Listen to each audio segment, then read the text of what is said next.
आपने अभी Sam Manekshaw sir की बात करी। हाँ इंडियन मिलिट्री उन्हें याद कैसे करती है? आई फील कि हमारी जनरेशन को उनके बारे में ज़्यादा कुछ नहीं पता। यार, मैं हमेशा कहता हूँ, मेरे फादर ने भी मुझे बताया कि भाई जब हम थे तो मैंने उनको सुना था 71 के टाइम पे कि उन्होंने ऐसे बात करी थी, and he was a great man. हम लोगों को भी प्रमोशनल एग्जाम्स होते हैं, कैप्टन से आपने मेजर बनना है, मेजर से आप आगे जा रहे हैं, प्रमोशनल एग्जाम्स होते हैं जिसको पार्ट बी पार्ट डी बोलते हैं। उसमें आपको एक बायोग्राफी भी पढ़ाई जाती है, तो हमने कई बार पढ़ी उसके अंदर, एंड जब पढ़ के देखा तो फिर लगता है कि वाकई में ऐसे लोग भी थे, उस टाइप के लोग। फौज में बहुत सारी चीजें, पहला कंप्यूटर उनके टाइम पे आया, ठीक है। जो आज ड्रेस देखते हैं आप, जो एमएनएसएस पहनती हैं, वो उनका आइडिया था। जो हाई राइज बिल्डिंग है जहाँ पे 100% लोगों को अकोमोडेशन मिलना चाहिए फौज में भी, ये भी उनका आइडिया था। आप देखेंगे 70-80% जो चीजें हैं फौज में जो उस समय सोची थी उन्होंने, जो इंप्लीमेंट हो रही है आज की तारीख में, चाहे ट्रेनिंग स्कूल्स हैं, ठीक है, नॉर्थ ईस्ट में हो बाकी जगह हो, ये उनका आइडिया था। तो उस समय में एक आदमी कितना मतलब फोरसाइट रख सकता था, कितना सोच सकता था। जिस तरह की मतलब मजबूत रीढ़ की हड्डी थी कि चाहे वो प्राइम मिनिस्टर हो चाहे एक नेता हो, है ना, वो बिल्कुल मुंह पे बता सकते थे, एक स्टैंड लेते थे अपने लोगों के लिए। जैसे एक बड़ा फेमस इंसिडेंट है, उन्होंने कहा था वहां पे कि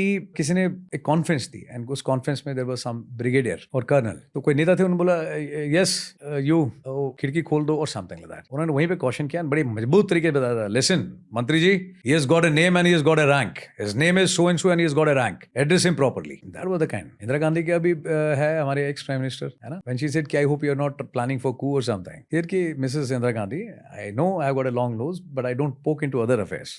how many people can do that? यार अपने आप में लेजेंड। अब जब लोग बोल देते हैं ना इतने कि आप लेजेंड हो, ये वो नहीं यूज करने चाहिए। बहुत कम होते हैं लेजेंड और कम लोग होते हैं, he is one of them.